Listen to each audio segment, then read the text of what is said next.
Sindh high court में peoples party जी क़ौमी assembly member Shazia मरी जी जाली डिग्री बाबत दाख़िल दरख़्वास्त जी ॿुधणी थी।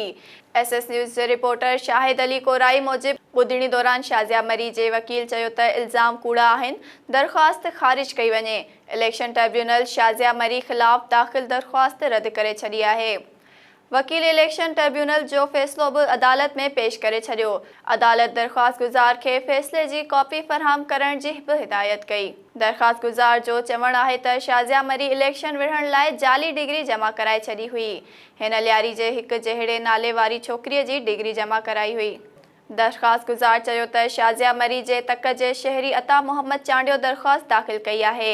वकील मोहम्मद रफ़ीक कल्होड़ो मूजिब इन खां अॻु शाज़िया मरी NA 235 सांगड़ 2 तां चूंडिजी वई हुई। शाज़िया मरी जो हाणे हल्को तब्दील थी NA 216 सांगड़ 2 थी वियो आहे।